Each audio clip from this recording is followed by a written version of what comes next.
Are you wondering what's happening with Montgomery County, Maryland real estate? Well, you've come to the right place. Today, I'm going to give you a quick overview of some key numbers that you need to know to understand what's happening in our local real estate market right now. It's October 19th, 2022, and I'm going to go through the numbers for single-family detached homes in Montgomery County, Maryland. So let's dive right in.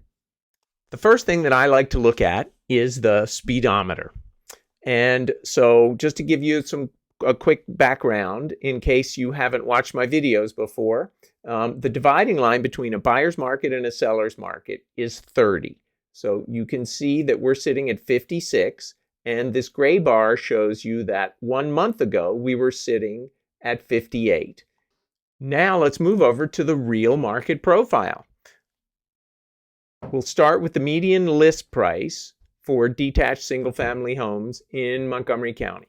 $774 is where we sat as of last Friday. And 90 days ago, it was at $830. The peak number was $875 back in March.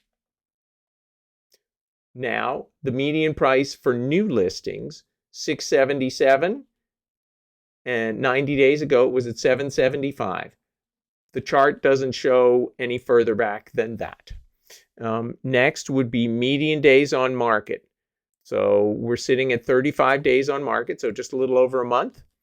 90 days ago, it was at 14, and the low number was back in May, and that was 7 days median for days on market. Now let's take a quick look at inventory.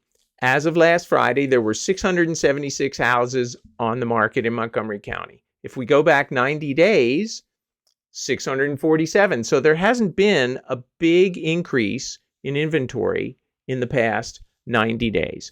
Just to give you a little sort of understanding of the balance between supply and demand, in the past 30 days, there have been 446 new contracts ratified, accepted for detached single-family homes. So if you roll that into the active inventory, that means there's just about 1.5 months worth of inventory.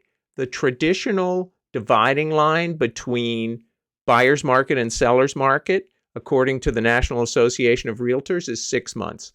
I have always believed that the DC number is different because it's a more dynamic, sort of fast-paced market.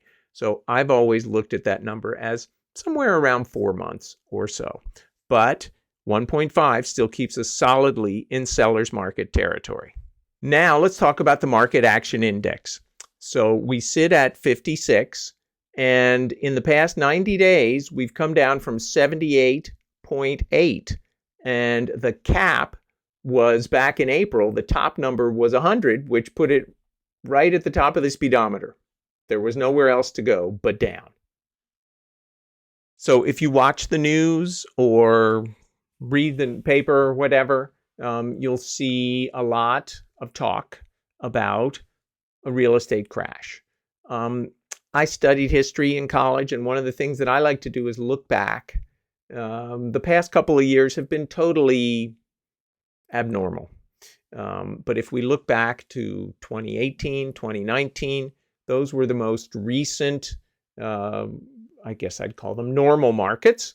They had their ups and downs too, but they were certainly pre-pandemic markets. And so just to help you kind of understand the peak and trough of demand, I looked at pending listings from the high number to the low number, or from May to September, for a couple of years.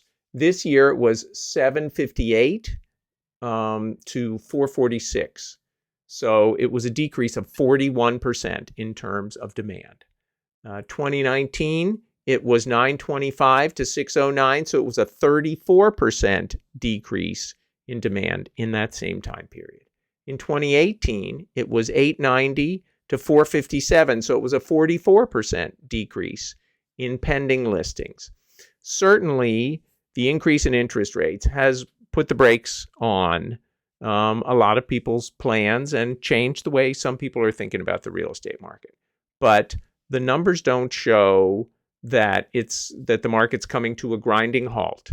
And as I talk to other agents, there are multiple offer situations out there. It's not the crazy feeding frenzy that it was early in the year, but there are still multiple offers happening. And some houses, the ones that are priced correctly and prepared well, are still selling very quickly. So if you have any questions about what's happening in your neck of the woods, in your neighborhood, I'd be happy to help. Can send you some more detailed information.